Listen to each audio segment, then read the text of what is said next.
All right, guys, welcome to a brand new episode of SideQuest Podcast. Listen in and level up.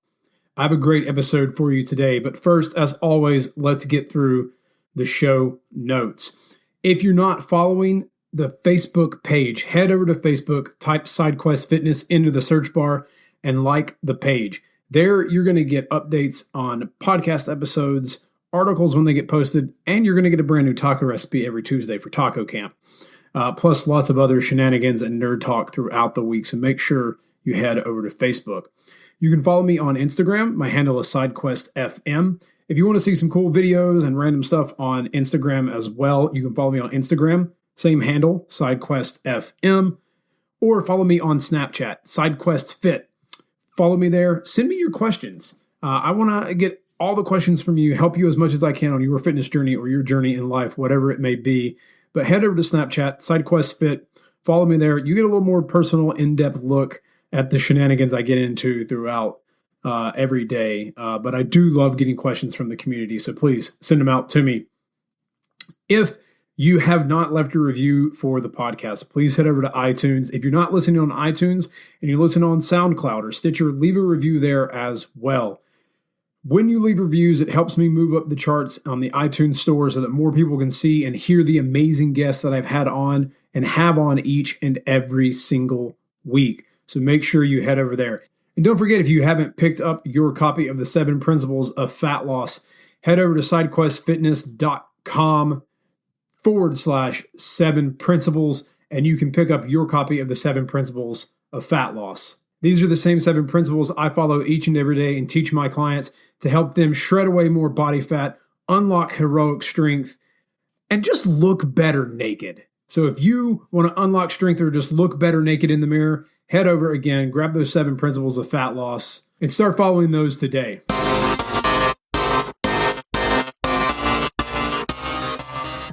What's up, guys? Welcome to the show. So over the last few months, you have heard me talking about my online clients, and you've heard from a few of my online clients as well about what they've done on their fitness quest with me. With summer heading in, I am taking a few more clients on to help people get ready for summer, help you get ready for bikini season or swimsuit season, or maybe this is your first time. Maybe you've decided that that's it. You want to get in shape and you need someone to help you with your journey. On your journey, you need a Gandalf and a Samwise to guide you as you head into Frodo. And I am your Gandalf and Samwise all packed in to one. I am taking on a few more clients. If you are interested, head over to sidequestfitness.com/coach and check out the page. You can apply there. You can find out more about what coaching entails and also see some of the amazing transformations that my clients have had while working with me. So head over to sidequestfitness.com/coach and apply today.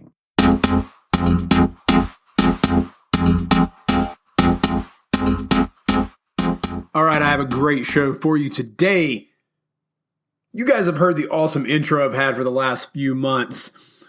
And today we're going to talk to the guy who recorded that, laid down the dope-ass rhymes, came up with it, my good friend Brandon, a.k.a. Petravita on Spotify and SoundCloud. I wanted to get him on and chat about his creation of music, how he comes up with things, how he fights through the struggles when it comes to being creative. He's just a really awesome guy, really kick-ass dude.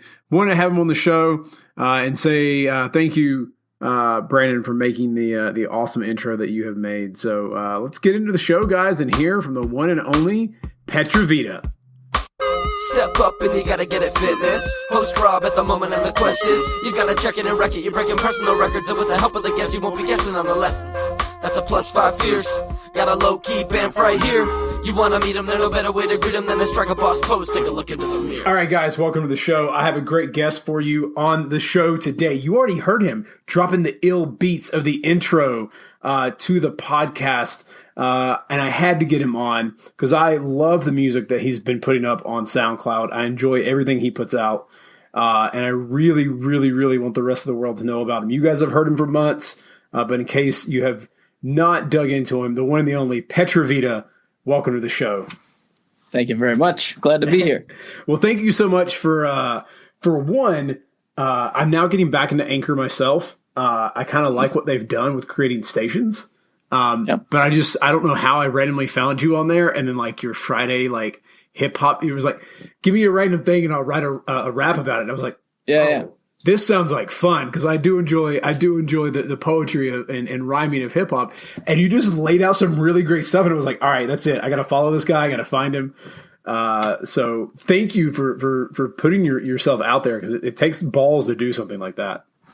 Yeah, it ended up being, that was super fun. It ended up being such a thing. Like, I did it once and then started doing it every week, because it was far and away the most effective thing for like getting some attention on there. And the anchor team even featured it a couple of times, which was quite cool. And so, yeah, that was a fun thing. I haven't been as regular about it anymore, but it's good. So how did you get into, because I mean, I can see you face to face, and if people, search you online, they'll see you. Like, you don't look like, you kind of look like a guy who might be a metalhead. Like, I can see you listening to some like Slayer, some old school Metallica, some Lamb of God. You don't seem like a hip hop guy. Like, what got you into hip hop? Well, I think one thing for me, and it's funny you mentioned that, because I've been seeing a girl for a couple of months now who that is more closer to her music taste. And so we're like, I can tell she likes that I make music, but I'm not making anything that she would listen to probably if it wasn't me. As far as what got me into hip hop, a big part of it was growing up. So I went through an interesting phase. Like in middle school, I was on that, like, just everyone in Eminem, 50 Cent, like Nelly, that whole thing, middle school kids, because you're at middle school dances, whatever. But I didn't like identify with a personal like style of it. I was listening to other things. It was, like it was, what else you're into at that time? The Green Day and the Killers, and I had like rock and other things I was into. And I had kind of a lull in high school where I didn't follow up with hip hop so much, because I kind of lost. I didn't feel so much the appeal. I kind of look back at how I was in middle school, and everyone looks at like their middle school years and they're like, oh man, like that was an embarrassing version of me. So I wasn't as into it, but what got me like reignited it is growing up in Seattle, the hip hop scene there was had a really, really nice feel and started growing around the time I was in high school and even a little before. And to give like some context, I mean, Macklemore, who's like global, like everyone knows who that is now, love him or hate him, but he was like doing small little shows at like schools and venues and stuff around Seattle at the time. And there's Saul and Grinch and some other artists from Seattle that would host these. It was very kind of a community thing. My girlfriend at the time got me in to start going to a couple of shows. It was like one of those, I don't know if it's my thing. And then I went a few times and I ended up really liking it. Got into George Watsky's spoken word poet and stuff. So in college, he had his like Pale Kid Raps Fast video on YouTube, and but he had some other things he'd been like grinding doing spoken word sets for a while before that. And now he's doing quite well for himself. But it was really just chipping a little bit at a time, finding people that I kind of found telling their story in a way that I thought I might be able to. I was into music as a kid, played a little bit of guitar. I have a harmonica I can't really do much on, but I really like the idea of being able to do something on it. I think everyone does with the harmonica, because you think, oh man, I can play all these notes on one thing, and then you realize, oh wait, there's like 12 different fucking harmonicas that you have to like learn. And and you have to, so it's rough. But no, and it became so I would play guitar, and I liked music, I always have, but I think about where kind of I can tell my story in a way that will actually come across the best. I'm kind of like a realist. I know I've got a limited like singing range. I'm not going to go be like, I'm not Bieber, Ed Sheeran and going to do pop and guitar like, and, so like that's not where it's going to be for me. But I really liked a lot of these people who increasingly as hip hop expanded, which is honestly to like negative to say, but is that hip hop is more and more whitewashed. But what it did is kind of, I started to see kind of people maybe that I related to a little more that were rapping.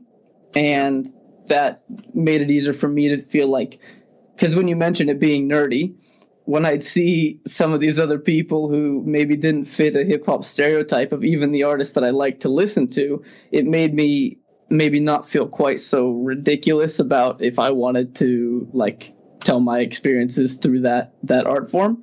So I started with poetry, and it kind of progressed. It was like, okay, spoken word and that kind of thing is fun, but you've got a limited reach with that. I want to go a little bit bigger. I want to do something that could catch on, that could get some people to listen to.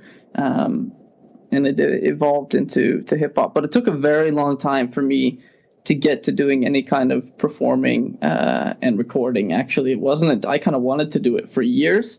And I always had like killer stage fright. I still do. I haven't performed in a few months, and I know the next time I go up, I'll feel just as nervous as the first time. And then when I'm done, I'll be like just as like high on life as the first time as well. But so it's always worth the payoff to me. But basically, I wanted to like go share and perform for years, and so nervous, and through a series of events, if we get into later. But I ended up moving to England, and the house that I moved into, all of my roommates were music students, except for me being the advertising guy.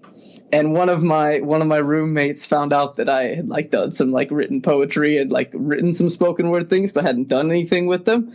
And he was like, "Oh, I think that's like a really cool style. I play guitar and like produce music. Do you want to like do something sometime?"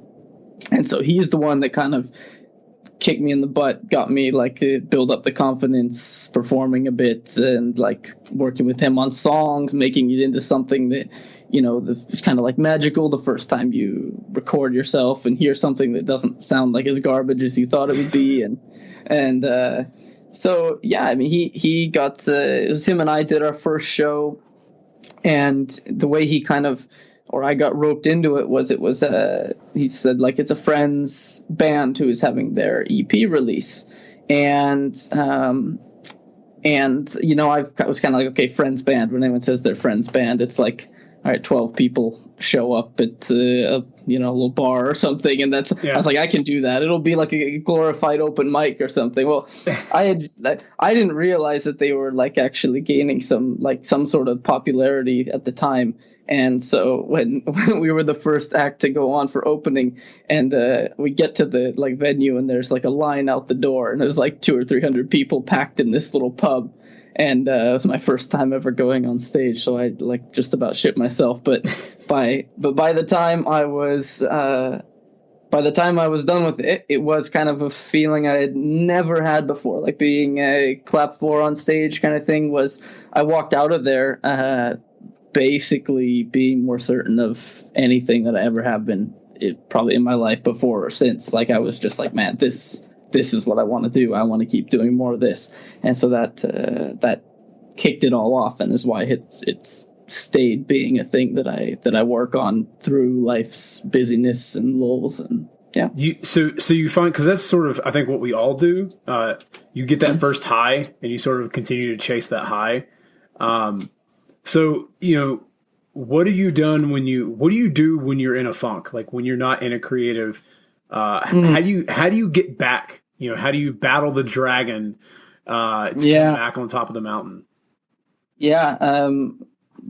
I think just having the discipline to know that, I think for me anyways, and it's probably kind of a universal thing, but I don't know, is when I'm in that mood, or when I get into a funk, as you say, like the things I know are the best things for me at the time, like sound like the things I want to do the least. Like when I'm like, you know, when I'm feeling so down, it's like, I don't know why it's such a, I don't know what the evolutionary purpose of that is, but it's a little bit horrible when you're like, man, all that would make me like feel better right now is to like listen to some music I like, and I'm like, I don't even want to turn on my iPhone. Like I don't want to like, you know, or you know, I want to write a song like now, but I can't get started. So that's, for me, it's the things I know. I can recognize good periods in my life where things go along well, and it's usually having a routine. And it's when I fall out of that for an extended period of time that I will notice I get in those funks, both personally as far as mental health, but also like creatively as far as following my passion. So the three things that I like to keep on like schedule for me that I know help a lot is one, which you'll like, is exercise. I don't do that much, but I do something every day because I just know I feel better when I do. I sleep better when I do, and that helps a lot. Practicing something every day, even when I don't want to, like just turning on a beat in my headphones, or maybe it's like running through a song I've already done live, but I haven't done it in a while, so I'm going to like re-memorize, or like for when I do a show again, but doing something that's related. Don't let, I try like really not to let any days pass where I haven't done anything that's related to music or my passion. It's like the longer I let it fall away, the more like it feels like it's falling away and I'm not progressing. So, and the last thing for me is, which is a new one, but, and a little more abstract, but I've really, really tried to be quite a bit better recently with,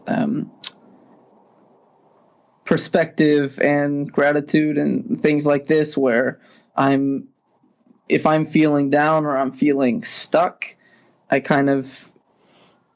getting a little bit better at stepping outside of myself and thinking like, I'm feeling this way right now, but in the grand scheme of things, like I've got a job, I'm like, I've got good friends, like I try and like,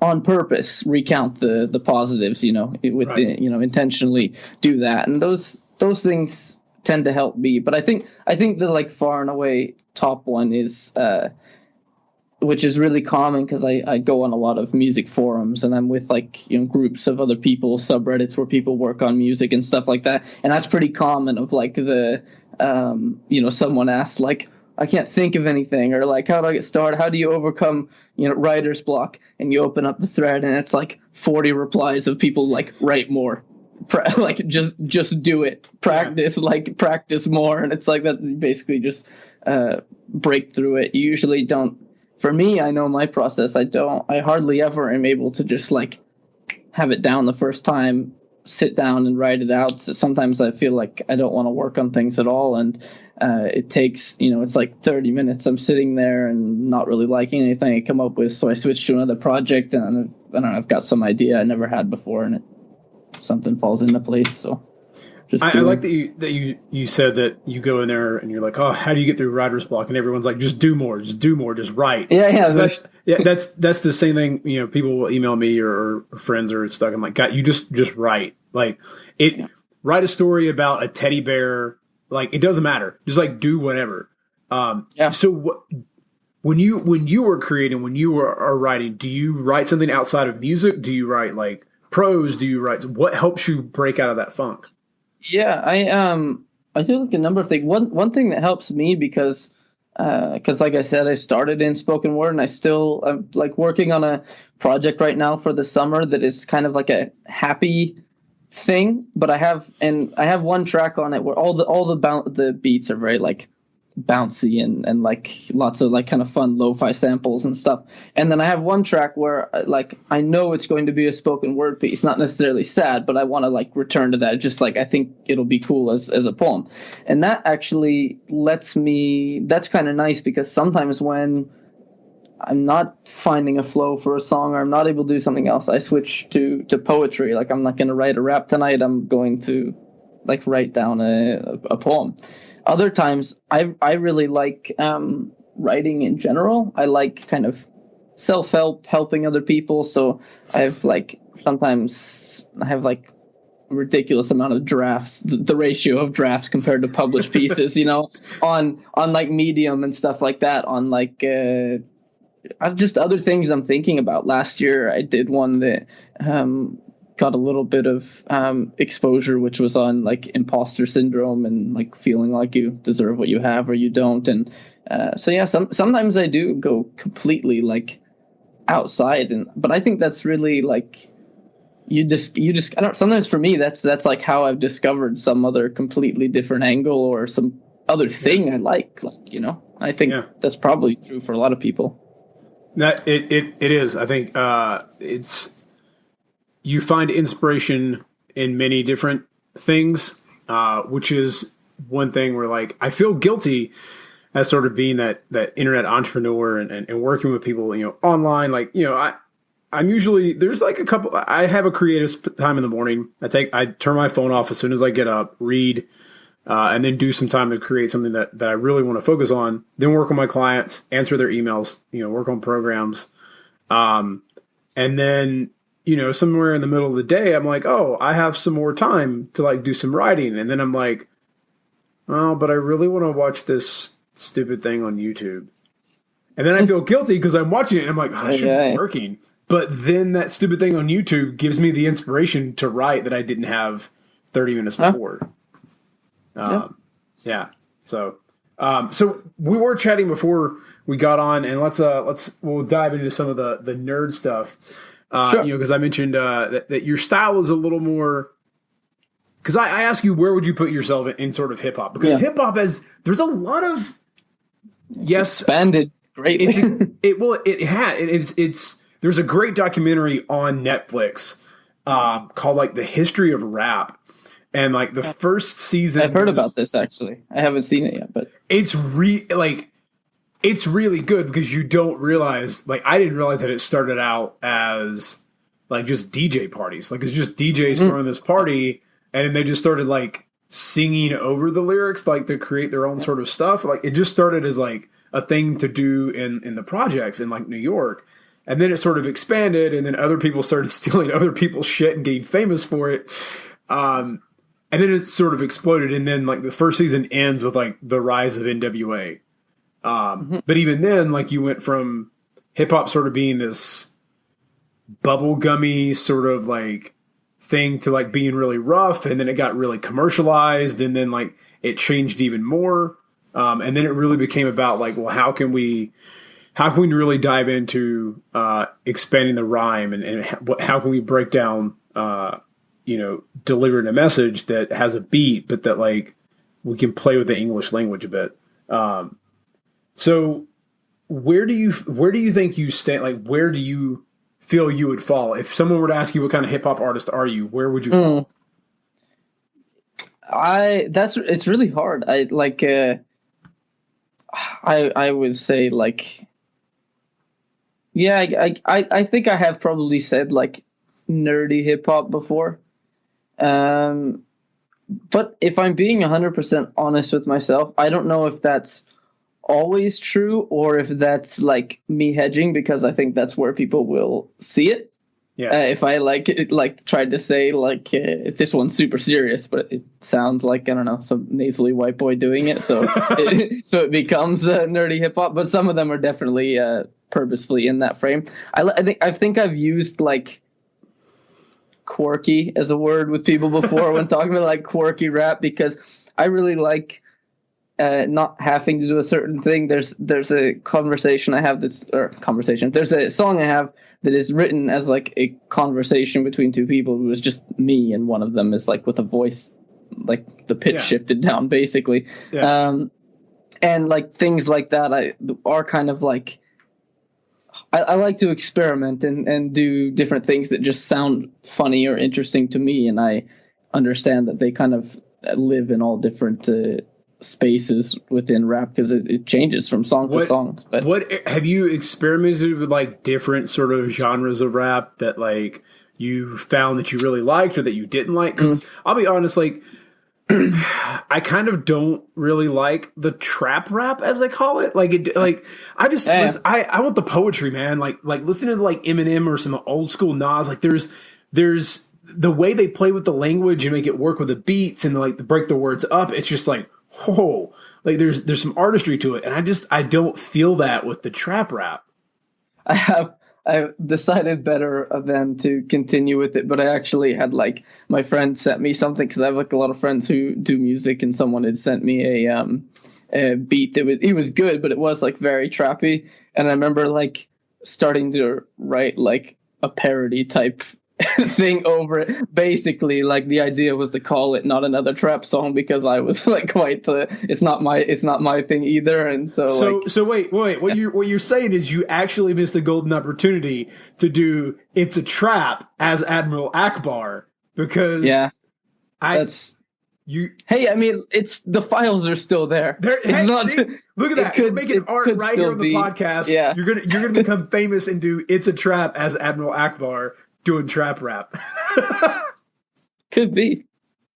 Might not be the worst idea. But I remember like sitting there and like literally into the mic like rappers this day sound like this. Blah blah blah blah blah. And like going like that, like writing a chorus, and then I was just like, man, this is so dumb. Like why am I like there's things that like yeah, anyway. So I abandoned that one for the time being. But it's not so much my thing either, but but I'm also, which is probably important, that there's enough people that have this outlook if I'm ever to be successful, because it is, as I say, kind of quirky, different stuff sometimes, is I am like, you will never hear, I think I even like tweeted about this the other day, but like I don't like phrases or use phrases like real hip hop, or like I rarely even describe music as good and bad, because like if it does something for enough people that a person can make their living on it, then that's cool. Then it has utility for some people. So I might not really like a lot of trap right now, but it has, I mean, it's obviously has a quite a large swath of appeal. So it is what it is. But when you originally you asked my favorite kind of thing, if I didn't have to, I'm actually being very intentional about not using so many like samples or as recognizable samples on this project I'm working on right now, because I want to not have any trouble getting it onto Spotify and Apple Music and stuff like that. But if I had my choice, like the one I just did for that contest thing that has like the Sandman sample is like the Chordette Soul 50 song. But anyways, it uses that sample in the most recent song that I did, and that's honestly like my favorite thing like that, like decade and genre blending for music is like one of my favorite things. I've for a long time, I have a playlist on YouTube that is just a collection of beats that sample like doo-wop, but like 50s, like things like that, just because I think it's cool to be able to take like some old jazz sample that's a saxophone riff and have that become like the guiding line to a hook on a hip hop song, or just do something completely different. So I like a lot of different stuff, but I do enjoy kind of lo-fi or sampled things as well. Do you create your own beats? I do not. I almost, like, I've played around some, but I kind of decided I would pick my battles and what I wanted to be good at. And there's a number of things I spend my time on, and like where I'm living, especially as well, like full-time job, visa requirements, stuff like that. There's certain things I have to do. And if I'm going to like hone skills with the hours I do have left, I decided I wanted it to be every day, like becoming better at writing lyrics, having a better flow, practicing different inflections, etc. And I think it is something I would absolutely, if I ever make the transition to doing music full time, it will be something I start to expand as a skill set, because it's useful to be able to make tweaks on things. Where I'm at right now, it's not so difficult to find a lot of like producers willing to work with you and like work around you and stuff. So I usually have it's never a shortage. I usually have too many things in my inbox where I can't write and record and mix things quick enough to like keep up with. It doesn't, so it's not a problem with like the supply of beats to work with. Where it does become an issue is I have to work with someone if I'm like, I've really got something in my head that that I'm like, I think we could like write something like this. It's much easier to start with a beat and write to it, but sometimes you will have like an inspiration for like some sort of melody in my head, and I've got like all kinds of voice notes on my phone that are basically like that. And so that's sometimes those are harder to get out and put onto something if you're not making the beats yourself. So it's definitely something I want to get into, but it's now I kind of feel like a dick for being like, hey dude, I totally want you to do this intro for my podcast. And I'm like, I don't know, just come up with whatever beat you want. No, like but it's good because like my buddy that made it, like he sends me lots of stuff all the time anyways, and like he was like, oh yeah, I'd like to like make a short thing. And so I like the good thing about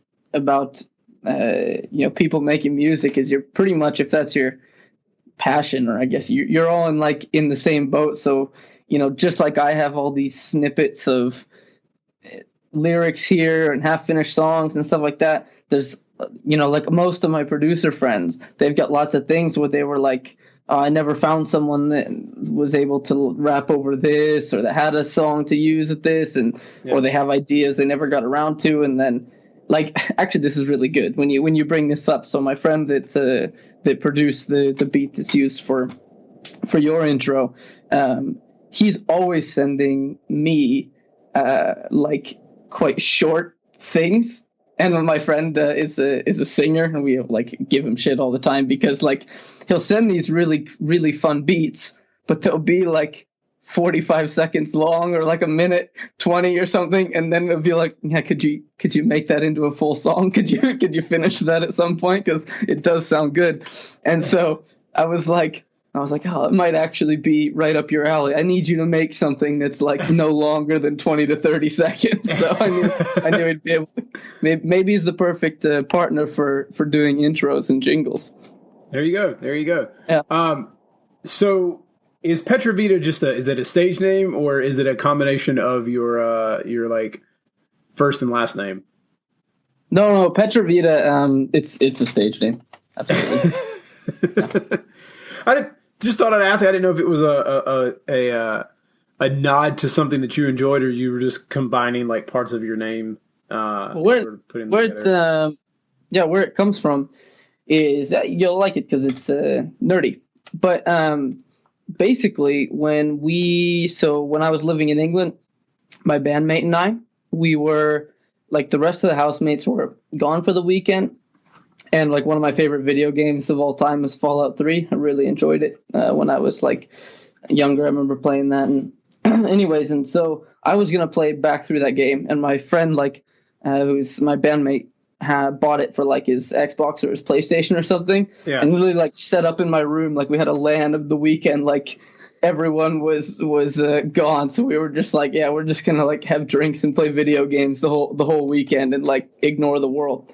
And we did that, and we were originally called Ponderosa, which was a nod to It's Always Sunny in Philadelphia, because it was one of our favorite shows.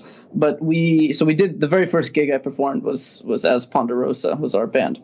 But then we looked and we were like, God damn, there's some band that already has like 17,000 likes on Facebook called that. I don't really want to compete with them for SEO and stuff. So we were like brainstorming other things, and we started like, probably like just drunk and playing games. We started like picking out like random character names and like things that were like in the games we were playing.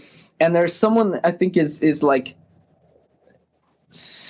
Petravita Rara or Sierra Petravita or something. It's like a little different. And then we started just like rearranging it, and we're like, oh, Petravita, is anything like have that? And we're like, I don't know, it sounds like it's like an okay word, like sounds pretty cool. And we're like, no one has that, like, so we'll just buy it. I think maybe there was like, one guy in Russia or something with a Facebook name that was like that. But other than that, it was pretty. It's always one guy in Russia. It's always one guy in Russia. It really is.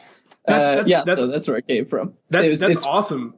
Adaptation of a Fallout 3 character. That makes me happy, because Fallout 3 was my my number one favorite game on the 360 during its life cycle. I just finished up Fallout 4 a couple months ago, and I was like, it was all right. Yeah, it didn't give me the same.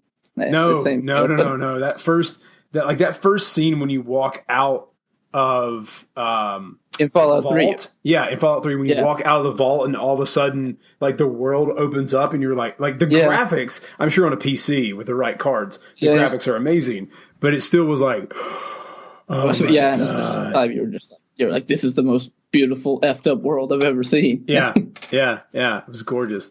If you could go anywhere in a time machine, where would you go? Permanently or for a short stay? Man, no one's ever asked that question. Short stay. I want to say permanently, but then that's going to sound really dark, like you hate the world you live in now.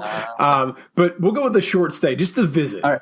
I would probably go back to like Mad Men or slightly previous in like quote unquote golden era America. We could pretend that there weren't a lot of things that were really wrong with that time period, but I really enjoy like the aesthetic. Some of the illustrations I've had done, like photo shoots I've done and want to do, kind of revolve around that. I really like old style suits, or even like going like greaser 50s. Like I just think it's kind of like fun, like out of all the things that were going on in that time, I feel like that slice of it is like a fluffy, nice little piece that's like a really good, like carefree thing, just because the music sounds that way. And like I said, I like music from that era and stuff. And so I think I would like to go back there. I have a line in the song I just did that uses that Mr. Sandman thing. That's I'm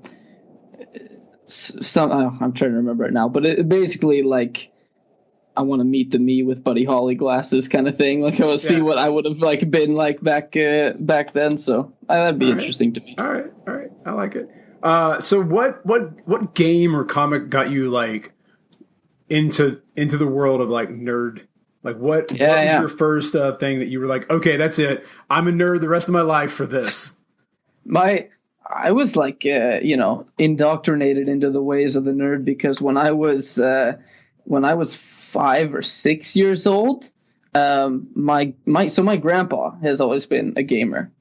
Awesome. And I was 5 or 6 years old, and he's in his 60s, and he's like, he knew I'd like to, he was the first person in the family to have like a computer set up, play some games and stuff. And he was like, oh, Brandon, I know you like some of the games when you come over. He's like, I've got this like game called EverQuest where you like play online with like other people and stuff. And I was like, oh, okay. And so like, it was like 56K modem downloading that for however long it took, even though it was a tiny game. But at the time it was like, Mom, Dad, don't use the phone for the next 12 hours. I'm, getting this ready. And so I started playing that. I've always like been kind of into MMOs and the community aspect of it. We played that for a while. We went to, and I was always playing with my grandpa, and some of my cousins would come on board for some time, and sometimes they'd quit. I think maybe I didn't have the willpower or something. I was always on. I was always like, whatever the next game was, I was like, yeah, let's go, Gramps. But so it was that. Then Asheron's Call, and what was that? Dark Age of Camelot was next. World of Warcraft, all that. So I would progress through video games from a young age, really enjoying that, because I don't know, I just enjoyed it. And we had my family, we had kind of a section of us that would be into that. My dad, my couple of my uncles, grandpa, we would all play like Age of Empires together. Yeah. And have like, LAN parties for that. We played Magic the Gathering, Pokemon before Magic. And so it was just, it was like a constant progression. It was like almost in that side of the family that we would do that kind of stuff when we met up. And so I always kind of had a love for, outside worlds and high fantasy and stuff. And yeah. All right. So if you could transplant yourself for a day into any like video game world and live out that world, what video game world? Yeah. Like if you could, even maybe a game you never played, but something you're like, I want to live in that world. Yeah. I gotta think about this for a second. Stuff. I think it's really weird because it's a shitty world, but I would want to be in Fallout. Like I want to like wander around, and maybe I just want to think that I could actually make it surviving for a day in that kind of environment. But yeah, I think it'd be. I've always thought like ruins and things are very interesting. Like when you come across something you're almost like not supposed to see. I remember being a kid and finding like out at our cabin, we were hiking in the woods. It was just my cousin and I, and we found this like just crashed abandoned car back in the middle of nowhere and had no idea how it got there. We're just like, are there even roads here? Like, what happened to this? And it looked like it just been sitting there rusting for a couple decades. But anyways, I always like things that are a bit out of place or like coming back to places that used to be. So I think that would be kind of interesting to be wandering around a crumbling town and seeing what was left behind. If you could max out your credit card at any store, what store would you max your credit card out at? Ooh, I don't know about a particular store, but it would be a music store. Basically, I would be like, I need these studio monitors and I want to try this microphone. And like, it would definitely like that. I think they've got like Sound on Sound or something here, but in the US you could go wherever. You can go to a Guitar Center, just rip things off the walls. But I think that's probably what I would do. I have never since I got into music, I've never had a shortage of, even as I've been kind of satisfied with the little setup I've collected, I've never had a shortage of like, I'd like to have that. I'd like to grab that for making music. And all right, so it would be some sort of like music studio store. All right. So when you sit down to, and I know we've sort of talked about it in a roundabout way, but we've talked a little about influence and how you come out of a negative creative space, but what drives you? What drives your creativity inside of you when you sit down to write music? For me, I think a lot of the things I write are like, I have to almost consciously steer myself away from being too much on every song being on the same theme, but it really a lot of times comes back to like following dreams and carving the path you want to do. And a driving thing for me is helping other people do that. I think it's really sad how small of a fraction of people, how like so many people can tell you very quickly like what they would do if they could do anything, but how few actually end up doing it. Yeah. And a lot of times I think people don't have the confidence to break away and do it, or they're afraid of failing or something. So I think for me the ultimate goal would be like, I think about if my someday a song that I wrote or a poem that I wrote was like playing in some kid's speakers, and it was like the last thing to like crack through the shell where they were just like, screw it, I'm chasing my dream, I'm doing what I want, I'm not whatever my parents said to do, but I know it's not right for me, so I'm doing something else, or people expect me to do this, or I'm scared but I've always wanted to be an artist, or whatever their thing is. So that's like a big driving force for me that I think about. And the other thing I think about with making music is one of the things I'm interested in growing it, not just making it, is because there are a lot of things I care about, that being one of them, but I've always kind of liked being involved in different like charities and charity projects and stuff. And I never I hesitate to like say it, and I don't know if I maybe like one or two people if I like talked about it before, but I'll touch on this. Basically, like I would never want to belittle individual contributions, and it's what makes a lot of these organizations go and what happens. But I would love to be able to be one of the few people who has a bigger platform to champion whatever causes are close to them or improve the lives of people. There's quite a big it takes everyone, but obviously there's a big difference if Bob from down the street decides he really wants to support a cause, and Lady Gaga decides she wants to do it, or how many people are going to hear that message or something. So that's of interest to me too. I think it's really important to have had this discussion with people like, oh, do you care about like being famous, or you should just make the music you like? And I do. I would like. I'm probably my most plays on SoundCloud. Luckily, it doesn't record your own. Like you listen to your own music. Oh, wait, it doesn't? Oh, darn it! I've been listening to my voice for too many times. I think you're doing something wrong if you don't enjoy like hearing the things you've created. I get a lot of pride from doing something, even if it's Which is an interesting thing to hear from a musician, because I know coming from the acting background that I come from, there are numerous actors. Even in Hollywood, they'll go into the red carpet and then they will go out another way. They will not watch themselves on camera because we tend to be our own worst critics. That's true. I mean, I do yourself listening to things and tweaking. Yeah, absolutely. I always hear, I listen way different. I'm like, that flow was like choppy right there. I should like redo that or whatever. And sometimes I do. Sometimes I just kind of move to the next thing. I take it as progress. I think it's good to be able to kind of take it in, but not let it ruin everything for you. Because I definitely hear the improvement in things that I recorded 2 years ago versus what I do now and stuff like that.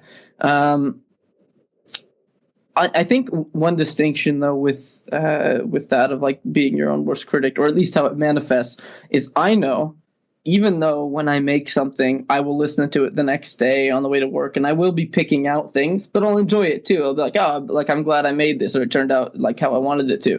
But I absolutely do not want someone to put on my song at like a gathering with other people, or like try and like show it off or something, because that's what makes me like really like cringe and embarrassed. I don't want to so I don't know. I'm not sure exactly what makes the difference, because it's not me being, that guy of I'm going to listen to my stuff, I'll put it on. Yeah. So it's not coming from that angle, but when I don't mind listening to my own things back, even if I have some criticism for it, but I don't want to be there when other people are listening to it. If they want to tell me what they think of it, I'd rather, what it's like? It's like opening presents on a birthday, and you're like, you have to have a good reaction for like everything. For the cat sweater grandma got you? Yeah, and you don't want anyone to feel bad that like they got you a shit gift, but like, I think it's like the revert. I don't want to put people in that situation. If we're in like a room and like there was my song playing, it's like if you're with all your friends, they may absolutely hate hip hop, or they may just think I'm a particularly trash example of hip hop, but like you're sitting in there and then you put them in this place where they've got to nod along, and how do you know who's like genuine or whatever? I don't want that. I'd rather like, it will give me, I'll check my SoundCloud stats, and see that you listen to it, and I'll be like, that's neat. They went out of their way and listened like on their own thing, but or I'll never know about it, but it is cool if, you played it in your car, but I don't want to be there gauging your reaction. I think that's awkward for everyone. I find it so interesting that you're like, oh, if they pull it out at a party, I'm like, no, don't listen to it. But on the internet, because I don't have to see you or interact. It's just because I think it's very true. I think that is, it's almost like the opposite for like me. Like I don't mind putting something out and having people read it, but like asking someone to proofread something that I'm close with is like the most terrifying thing ever. Yeah. Or maybe it's not the opposite. Maybe it's the exact. I think it's kind of similar. I was trying to say opposite, and then my brain was like, "No, you're an idiot." But no. So I had this question that sort of came up in what you were just talking about a few minutes ago, talking about how, you would love to put out something that maybe you never know about it, but maybe you were the catalyst for a kid to go out and start his dream and do his thing. And I think that's something that, I've told my mentor and now good friend John Romanello before that, like, if it wasn't for his book, there would be no Robbie getting into shape. There would be no SideQuest podcast. There would be no SideQuest fitness. None of that would exist.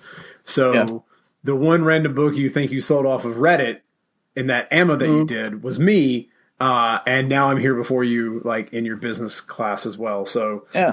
It did something. But you may never know that. You may never know the impact, which is really sort of. But the more you do, the more likely it is the more likely to happen, you are, even if you never know. Yeah. Right. And it's one of those things where you're kind of like, man, you want to know you're making an impact, but you also are like, I don't want to know, because if I hope that I'm making an impact, it gives me fuel. Like, because once you know, the ego kind of comes in and you're like, ugh. I'm doing it.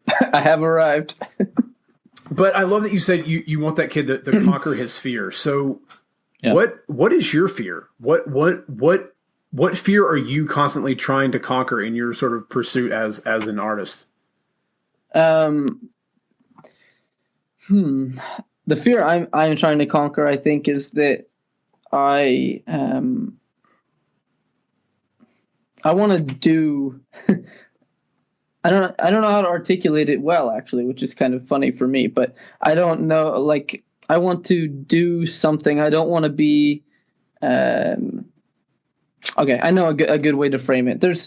I was having this conversation with someone a while back. It might have been on Anchor, so that's why I was wondering if you had heard it or been involved. But there was a book several years ago by like a hospice worker. Okay. Where she was like sharing like the top regrets of basically people who were passing away that she worked with and like what they were. Yeah. And I remember one of the main ones was people that a lot of people said they wish they wouldn't have mistaken comfort for happiness. And that's been a big decision. It's been a really good mantra for me because I really do evaluate a lot of things if I have doubts based on, I think about if I continue down this path, am I going to look back and be very happy with it? Or am I going to know I just did it because it was felt good at the time, it was easier, it was more comfortable. And that line of thinking is what's got me on stage. It's what's got me to move abroad. It's what's gotten me to end relationships that were not good or healthy, but I knew that, it'd be too easy to stay in, but I knew I wasn't completely happy. There've been situations like that where I've kind of used it. And so I think that's kind of a fear I still have, though, because I know I've seen those situations in the past where I've slipped into something that I was like, it was easy, or it was the easy choice, but have spent that time on something else. So I kind of evaluate maybe too frequently when I'm making decisions and stuff. But I think that's a big part of music. It's I know, as you said, I had that feeling. I know that it's very fulfilling for me, and I don't want to make excuses based on it's more comfortable in this job or this pursuit or whatever, but look back and say it's a function of regret, I guess. I don't want to look back and say I wish I would have done that. I'd rather say I'm glad I did that, even if it didn't end up exactly the way I thought it did, which has already happened with various things. But I'm glad I did them rather than not. Yeah. I thought of. Oh, go ahead. Good. I thought of one addendum just to earlier before we get on, and I wanted to mention, because you mentioned about what motivates me and stuff, and I thought this is something I haven't thought about for a while, but I remember first getting into music, it was a big driver, is the nostalgia that we have from different music, and how you might remember exactly what song was playing when you went on a vacation or did blah blah. So this is definitely a more vain one, but I've definitely thought man, I would love to be the soundtrack to someone's really good memory or something. I know how big of a how instantly I can recall a scenario or a time period based on the music that's playing, and I've always thought it'd be quite cool to be that for something of someone else's. But yeah, dude, it's like that every summer. There's always that one track that is the song of summer. And what's crazy is if you actually Google song of summer, whatever, I've seen a couple where I'm that's not the song of summer. No. That's not the song from my summer. That's not mine. What are you talking about? What are you talking about? But I think that's true. There are still songs that come on even to this day, and I remember beautiful 72-degree, like, and I look outside right now, not a cloud in the sky, like blue sky, just warm, with a nice light breeze, like spring day when my mom picked me up in the car rider line of like the 6th grade school that I went to. Like, I still, like, that song comes on, that's immediately what I remember. I mean, I put on any brand new and I just immediately remember high school and Unrequited Love. But it's also what I write to. So, there's that. It's interesting that music has that ability to do that to us. So recently I was at a conference and my mentor, John, was doing a presentation and he talked about, Ernest Hemingway once said that you should write drunk and edit sober. And most people just assume that with him being Hemingway that he meant literally get drunk and then clean it up the next morning. But I think really what he meant is it's kind of a metaphor that you need to be drunk in a creative spirit. So whatever that creative spirit is. And a lot of times that can be, for some people it is, if you're Hunter S. Thompson doing mounds of drugs. If you're Hemingway, who knows? Maybe it is whiskey, maybe it's gin. But like, what is there a song? Is there a beat? Is there something that gets you that like you have to start your creative cycle with? Like, what is that process? I don't think it's necessarily the same, but I know if I'm listening to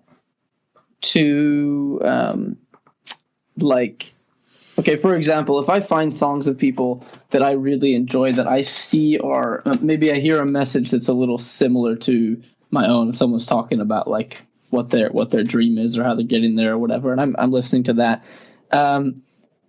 I know that there are really good times and really bad times for me to listen to music that gets me like really like hyped and excited to follow that. A really bad time to listen to it is right when I arrive to work to do something completely different because I'll be like, okay, I can't just, like look up beats on SoundCloud. I need to do stuff here. But a really good time is I absolutely know that listening to other music I like gets me in the mood to listen or to create my own of it, even if it's not like that similar. But in some cases, it is. You look at people who are inspirational to you. I mentioned George Watsky earlier is probably my like favorite artist, and things like that. There's certain artists like that where I can listen, and it's a bit of the time period thing, but even if it's their newer songs, maybe it's just the voice or having someone you've listened to for such a long time, but I can kind of instantly be in the place where I was first inspired by that artist to like start pursuing this in some way on my own. So I don't have a lot of process. There are some like weekend wine nights where I really come up with some good stuff, but it's not the regular thing, especially for weekdays. I gotta be up bright and early. But I think the main thing is music. If I'm like the whole bus and subway ride home, I'm listening to music, and I'm like, oh, this is cool. I love this bass line. Like, this guy's done something cool. I'm like on Twitter. I'll literally go on and like message, like, if I've never heard of the artist before, like send them a message like, yeah, I just heard this, like, really cool on Spotify or whatever. Just like, but like interacting and getting myself involved in that kind of like community and with music I like, that gets me very excited to work on stuff on my own. Makes it easier to do the hardest part, which is the first step. getting in the seat, opening up the software, starting to write something, putting down the first word. But I'll get there much quicker. I won't like procrastinate when I get home, basically. The first step is always the hardest. It's always easier to take a first step when someone just pushes you. But then you just get mad because they pushed you. So you've always got to make a first step at some point. But all right, so we're coming up on the end of the hour, and I got to ask, because I know you've put up some really, really good stuff of unknown sort of hip hop artists on Anchor. So besides yourself, which again, guys, you can get all these links for everything we've talked about over at sidequestfitness.com/Petravita. That's Petravita. Correct? I can spell. I didn't actually. I was like spacing out because I was thinking about like the question to come. But I don't know. Petravita, if he spelled it wrong, you'll find it in the links, I guess. So it's It's not, not a big deal. I'll have the links over at the site so you can get all this. But who are the like 5 hip hop artists that most people probably don't know about right now that they should totally check out and listen to? You're gonna expose me right at the end, because one thing that is like absolutely true, and I would have almost gone, and I was like, yeah, maybe I should like pretend to be more knowledgeable than I am and like go look stuff up. I'm very much like I don't place as much value maybe as some people do in like knowing background or certain like being like really inundated with underground things or immersed. Like if I find something I like, I will latch on. But I'm going to say again, people go listen to George Watsky. He's not so underground anymore, but there's still a lot of unknown around him. Jack Harlow, I recommended recently, who is pretty cool guy. I like him a lot. Saul, S-O-L. He's a Seattle artist that is doing really cool stuff. I like him. My friends turned me on actually since I moved away, so I haven't seen them in a show, even though they're from my hometown. But they make some really cool music, and it's in that lo-fi sampled vein, they're called Brothers from Another, and so they're from Seattle as well. And what else have I on? Speaking of nerdy stuff, have you ever heard of Kyle? He's a rapper from San Francisco. I think he is. No. Area. Yeah, I think so. Yeah. But Kyle, he's got a song you should listen to called "Sex and Super Smash Bros." That is done. Yeah, he has some really funny, and he has like samples from games and some things, and not all of his songs are like that. But he's very he bucks the trend a bit. He is like a very like happy rapper guy. He's very skilled and good, and has like great production behind him. But I'd say listen to Kyle as well, and just Kyle. Yeah. So I don't know if in that time I did listen to the spelling, but I think I don't know if that was 4 or 5 or what. But those are some recommendations I would give for people to seek out. Awesome. Well, I know you would probably know a little bit more of. I would just be like, you should listen to the ones that like I've gotten into as of recently, which is like all the big name people, because I'm just now getting back into like sure. I went really deep into the folk stuff, and now I'm kind of coming back trying to get myself wise to what the cool hip kids are listening to these days. But I just wanted you to drop a few, and I'll have links, guys, for all that as well in the show notes. SideQuestFitness.com/Petravita. I'll have links for Petravita's things on SoundCloud, so you can check him out. And please, guys, go listen. Check him out. Follow him on Twitter as well.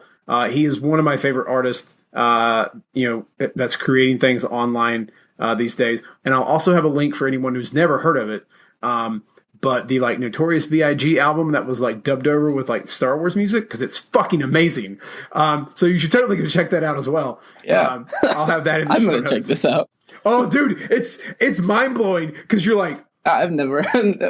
Oh, dude, get ready to have the best night ever, because it's like nice. I think it's the first Biggie album, and like they lapped it over with like they sort of crisscrossed a lot of music from Star Wars into it, and it's just like, oh shit, he's rapping over like the Imperial March. Oh my god, That's amazing. Yeah. So cool. If people want to know more about you though, Petravita, where can they find you on social and all of the? You can Google Petravita and find like I said, you pick something that has no SEO competition. The whole first page is me. So, but Facebook, SoundCloud. I have most of my stuff isn't on Spotify yet, but newer things will be on there this summer. But on Spotify. But other things are on SoundCloud that are more like projects as I go. But yeah, I mean, Facebook, Twitter, the standard, Instagram, standard places you can get at me. I think Petravita Music is my handle on most everywhere. So. Awesome. Well, guys, I'll have links for all that too as well. So, dude, thank you so much for coming on. Thank you so much for writing a dope ass fucking intro for this. Absolutely. Thanks for having me on and for the kind words. I appreciate it. I'm gonna snap a picture of my screen here real quick. Wait, I should do that too. That's right, guys. If you see this on Snapchat and Instagram, this is live. This is us doing this.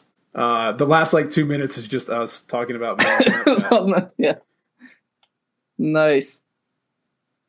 So, dude, I look forward to hearing more of the awesome work that you are going to be doing.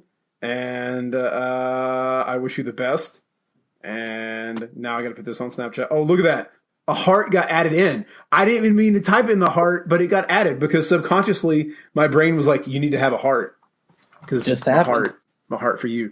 All right, brother. Thank you so much for coming on. Yeah, keep doing your thing. All right, we'll speak soon, I'm sure. Step up and you gotta get it fitness. Host Rob at the moment and the quest is you gotta check it and wreck it. You're breaking personal records and with the help of the guests you won't be guessing on the lessons. That's a +5 fierce. Got a low-key bamf right here. You wanna meet him, there's no better way to greet him than to strike a boss pose. Take a look into the mirror.